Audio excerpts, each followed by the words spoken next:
Okey, Assalamualaikum murid-murid. Apa khabar semua? Sekarang ni kita dah masuk 2.3 berkaitan antara sistem dalam tubuh manusia. Sebelum ni kita dah belajar sistem peredaran darah kan? Jom kita terbukai lebih lagi lanjut tentang sistem dalam tubuh manusia. Sebelum kita nak belajar, murid-murid kena tahu apa objektif yang kita perlu capai hari ini. Yang pertama ialah boleh menerangkan kepentingan sistem peredaran darah dari segi penyerapan bahan perlu dan pengingkiran bahan yang tidak perlu dalam badan. Ingat ya keyword tu. Seterusnya ialah menerangkan sekurang-kurangnya dua contoh situasi berkaitan antara sistem tubuh badan. Cikgu nak dua contoh je, tak nak banyak pun. Alah, kalau 5 pun mana mampu kot. Tapi kalau awak boleh buat 5 contoh, memang cikgu selut lah. Okey, nampak tak ni? Budak ni tengah tengok x-ray dalam badan dia. Nampak ada paru, ada jantung, ada perut, ada hati, ada usus. Nampak tak? So, sebenarnya semuanya dalam tubuh badan kita. Bukannya secara berasingan. Mengapakah sistem peredaran darah penting dalam hidup kita? Okey, kalau kita tengok belah kanan ni, darah beroksigen kan? Okey, yang pertama ialah untuk mengangkut oksigen, nutrien dan air ke seluruh tubuh badan. Apa maksud mengangkut oksigen tu? Mengangkut oksigen tu, ia bermaksud darah mengangkut oksigen dari peparu ke seluruh tubuh badan, tapi melalui jantung di sebelah kiri dahulu. Apa maksud nutrien dan air pula?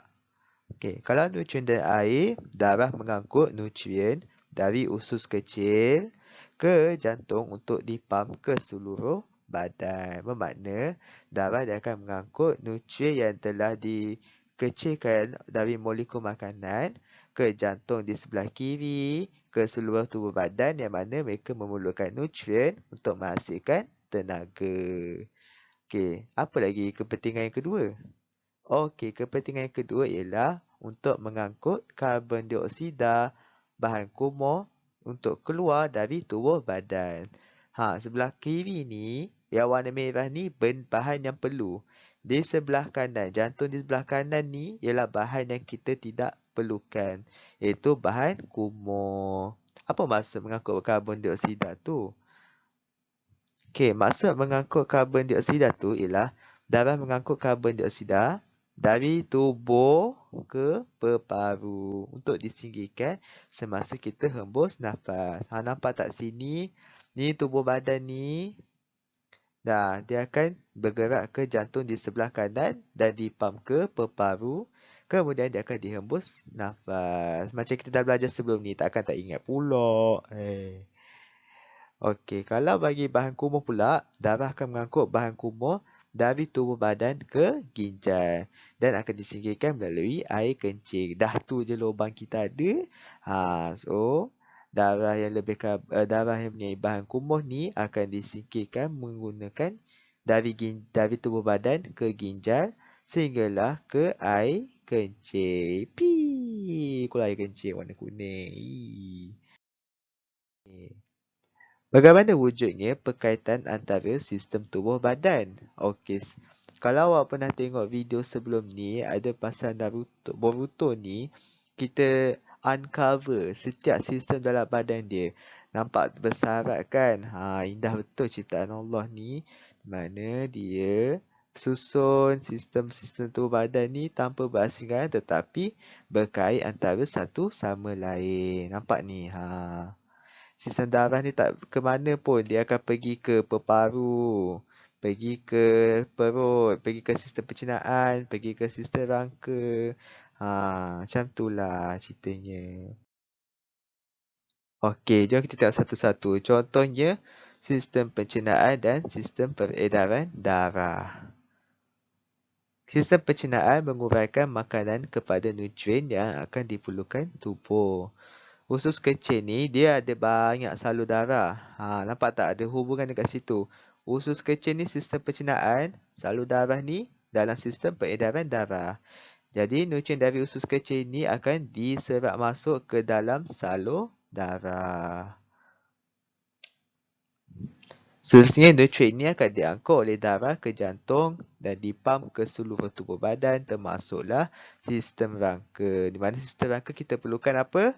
Kalsium.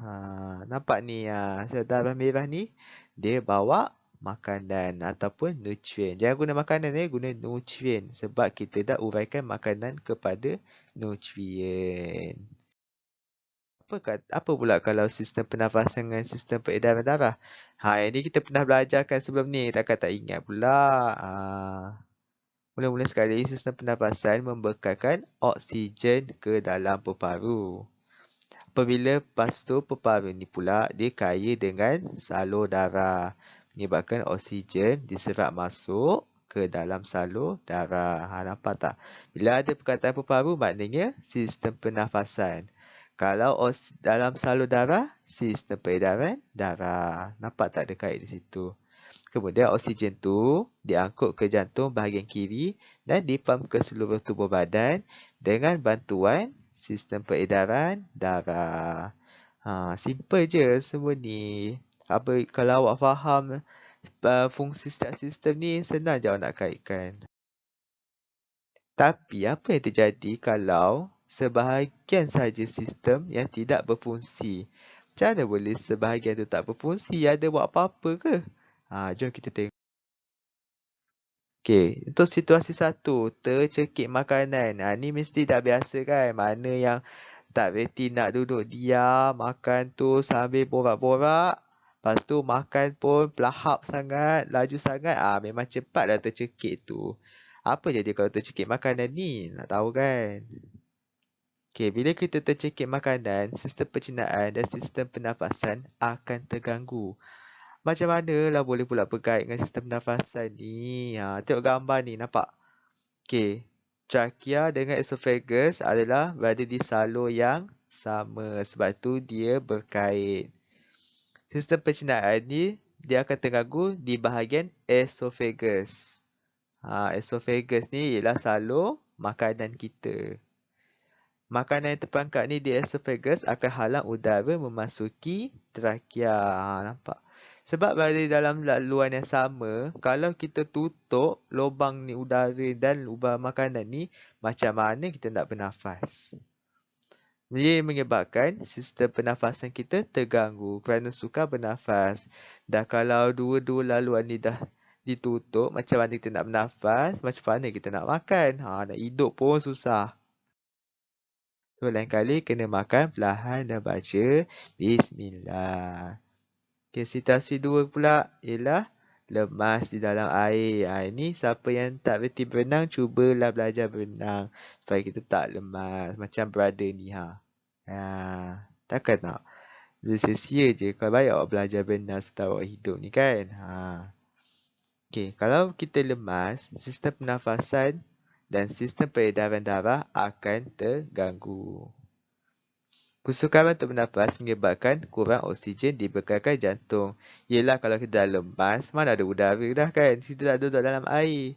Bila dah duduk dalam air, oksigen pun tak ada. Jadi jantung pun tak dapatlah oksigen. Sebab darah dia tak beroksigen. Jadi jantung ni dia akan mengepam darah dengan kandungan oksigen yang sedikit. Kita ni setiap tubuh badan memerlukan oksigen untuk menghasilkan tenaga. Dan kalau sikit apa jadi? Kalau dah sikit, otot akan menjadi kejang kerana kurangnya bekalan oksigen. Jadi susahlah kita nak gerakkan anggota tangan. Kalau dah boleh gerak, dah lama kita boleh selamat kan daripada lemas dalam air ni. Dah boleh berenang dah. Sebab tu kena pandai belajar berenang dan cuba jangan panik kalau kita lemas dalam air. Okey, konklusinya apa yang telah kita pelajari? Untuk tajuk yang pertama sekali, kita dah belajar tentang sistem peredaran darah. Di mana sistem peredaran darah ni penting dalam mengangkut bahan yang perlu dan bahan yang disingkirkan dari badan. Ini kepentingan dia, bahan perlu dengan bahan yang disingkirkan. Untuk yang kedua ialah setiap fungsi sistem badan berkait antara satu sama lain. Macam mana? Macam sistem pernafasan dengan sistem peredaran darah, sistem pernafasan dengan sistem pencernaan, sistem pencernaan dengan sistem peredaran darah. Sebenarnya berkait.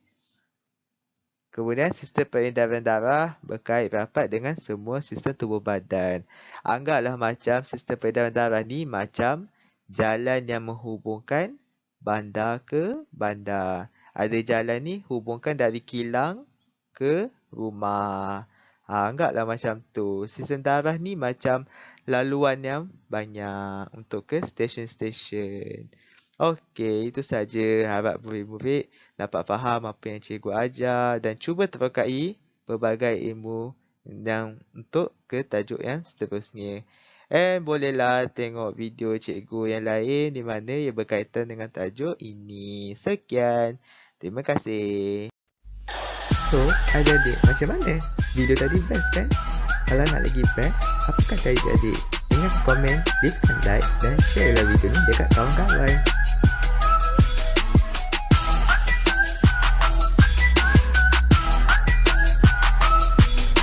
Oh ya, dan jangan lupa subscribe.